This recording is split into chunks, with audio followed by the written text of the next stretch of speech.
안녕하세요. 영화 한 잔의 주인장입니다. 요즘 감기 때문에 목소리 상태가 좀 안 좋네요. 양해해 주시고 들어주시면 감사하겠습니다. 오늘의 한 잔은 러빙 빈센트입니다. 러빙 빈센트는 약 100명의 화가들이 유화 하나하나를 그려서 만든 영화입니다. 따라서 유화 특유의 질감이 독특하고 신비합니다. 특히 대중들이 흔히 알고 있는 별이 빛나는 밤이라던가 가셔 박사의 초상이라던가 익숙한 작품이 나오면서 흥미를 더했습니다. 개인적으로 빈센트 반 고흐의 그림을 좋아합니다. 그래서 영화 보는 내내 그의 그림전을 보는 듯해서 기뻤습니다. 빈센트 반 고흐의 말년을 보여주는 영화, 빈센트에 대해서 여러 각도에서 증언하는 영화, 그럼에도 관통하는 그가 남긴 말이 감동을 주는 영화, 러빙 빈센트 한 잔 말아보겠습니다. 이제부터 러빙 빈센트에 대한 스포일러 리뷰가 있습니다. 영화를 보지 않았거나 관람 예정이신 분들, 스포일러를 피하고 싶은 분들은 여기서 영상을 멈추고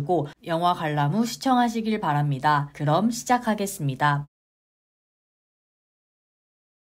영화의 시작은 이제는 너무나도 유명한 별이 빛나는 밤의 풍경으로 시작을 합니다. 이 영화는 유화를 한 장 한 장 그려 스톱모션 같은 방식으로 만들어졌습니다. 따라서 경험해보지 못한 신비하고 아름다운 미장센을 볼 수 있습니다. 특히 인물의 얼굴이 클로즈업 됐을 때 시시각각 변하는 붓터치와 빛의 방향, 남성과 여성에 따라서 바뀌는 붓터치의 크기 등등 움직이지만 미술관에서 작품을 감상하는 듯 보면서 빠져들 수 있었습니다. 이 영화는 빈센트가 죽은 지 1년이 지난 뒤 우체부인 룰랭이 자신의 아들인 아르망에게 빈센트의 편지를 부탁하며 시작합니다. 아르망은 빈센트가 미치광이라고 생각하지만 그의 아버지는 친우로서 그가 죽기 6주 전에 쓴 편지 구절을 인용하면서 뭔가 이유가 있을 것이라고 생각합니다. 그리고 이를 아르망에게 편지 전달과 더불어서 이유를 알아오라고 시킵니다. 아르망은 편지의 주인인 빈센트의 동생인 테오를 찾아가기 위해서 기차에 몸을 싣습니다. 하지만 테오는 이미 죽었고 테오의 부인인 요한나의 주소를 알고 있을 거라고 추정되는 가셔 박사를 찾아갑니다. 가셔 박사를 찾으러 간 테오는 오베르에 도착합니다. 즉시 박사의 집을 찾아 가지만 박사는 프랑스에 있었고 며칠이 지난 뒤에 온다고 하며 따라서 며칠을 기다리기로 합니다. 기다리는 동안 빈센트가 머물고 죽음에 이르렀던 여관을 찾아가 묵습니다. 이때 아르망은 빈센트가 어떤 사람이었고 어떻게 죽었는지에 대한 여러 사람의 말을 듣게 됩니다.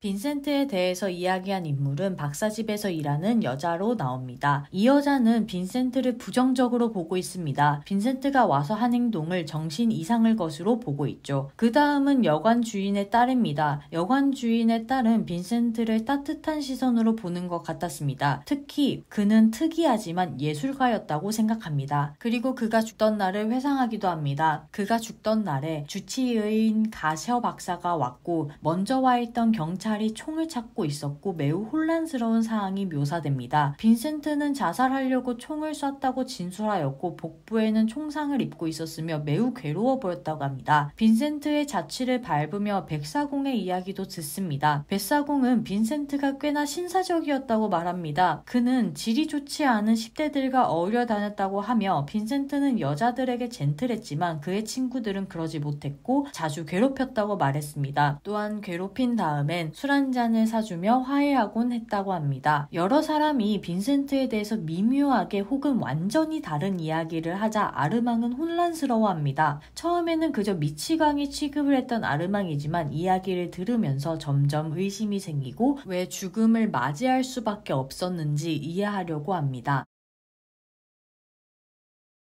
사람들의 진술을 듣다 보면 본인들의 과거 사건을 말하는 것 같지만 이는 생각을 말하는 것입니다. 물론 진실일 수도 있지만 과거의 기억은 왜곡되기 마련입니다. 따라서 100% 신뢰할 수 없습니다. 그럼에도 불구하고 이야기를 쭉 들어보면 빈센트의 외로움이 느껴졌습니다. 빈센트는 타국에서 온 이방인이었으며 정신질환일 때문일지는 모르겠지만 건강한 관계를 맺기 어려워 보였습니다. 또한 어느 부분에서는 선량하고 해맑으며 어느 부분에서는 우울하고 절망적으로 보였습니다. 이는 작중 가셔의 소견을 빌리자면 대표적인 우울증 증상으로도 볼 수 있겠지만 저는 우울증보다 앞서서 그가 직면했을 외로움과 슬픔이 먼저 이해됐습니다. 이처럼 아르망도 점점 그를 이해해갑니다. 아르망은 빈센트가 괴롭힘을 당할 당시에 도와주지 않았던 백사공을 나무라 하며 10대 소년들이 빈센트를 집요하게 괴롭혔던 사실에 화를 냅니다. 따라서 빈센트가 자살이 아닌 타살 가능성이 있다고 주장한 다른 박사의 말을 거의 믿습니다. 총의 각도나 깊이 그리고 자살을 염려했을 때의 위치 등 타살을 말하고 있다는 주장을 아르망은 이 사실을 듣고 빈센트에 대해서 가장 잘 알고 있다고 한 가셔 박사에게 향합니다.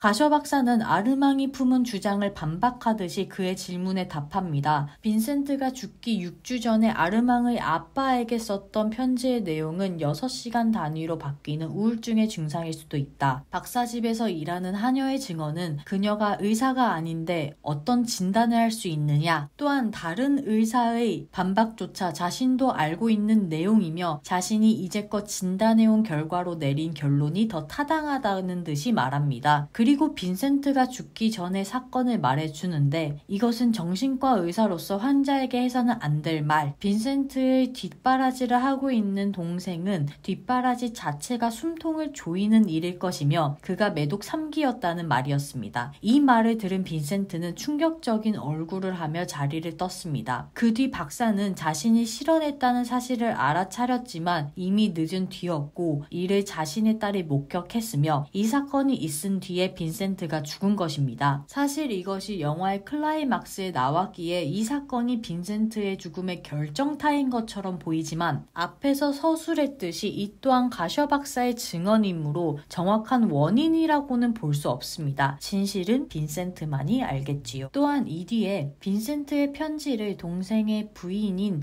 요한나에게 보내고 있다고 하며 편지를 받아가고 부인이 복사해서 준 편지를 보여줍니다. 이 편지의 내용은 죽음에 관해 철학적이며 아름다운 예술적 고찰이 담겨져 있었습니다. 죽음마저 예술적으로 다가가며 사람들에게 닿고 싶은 빈센트의 순수함이 담겨져 있었습니다. 이를 마치고 아버지 곁으로 돌아온 아르망은 아빠와 함께 밤하늘을 보며 그를 기억하며 영화는 막을 내립니다. 영화를 끝까지 보게 되면 중후반부까지 끌고 왔던 왜 빈센트가 죽었는가에 대한 의문이 무색하게 빈센트의 예술에 대한 순수한 열망을 느낄 수 있었으며 끝까지 예술로서 사람들과 소통하기 원했던 그의 소망을 바라보게 됩니다. 이 모든 것이 합쳐져서 왜 영화의 제목이 러빙 빈센트인지 알게 되었습니다.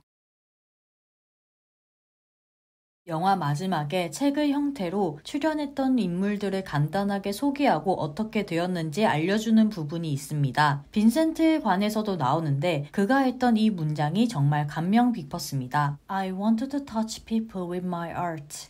I want them to say He felt deeply, he felt tenderly. 해석하자면 나는 나의 예술로서 사람들을 어루만지고 싶다. 그리고 그들이 이렇게 말하길 원한다. 그는 마음이 깊은 사람이고 다정한 사람이다. 이 한 문장이 영화의 모든 것을 말하고 있다는 생각이 드네요. 사람들이 보는 빈센트의 모습은 다양하지만 빈센트는 예술로서 사람들에게 다가갔고 사람들에게 다정한 사람이었다고 기억되길 바란 것 같습니다. 뭔가 뭉클하네요. 우체부의 아들을 따라가며 제3자의 입장에서 본 러빙 빈센트에 대한 한 줄 평은 별이 빛났던 밤처럼 섬세한 예술로 다가온 빈센트는 충분히 다정했다입니다. 잔점수는 10잔 중 8잔 원샷을 드리겠습니다. 여러분의 구독, 좋아요, 댓글은 저에게 큰 힘이 됩니다. 구독, 좋아요 눌러주시고 댓글로 생각을 알려주세요. 그럼 다음 영상에서 봐요. 안녕!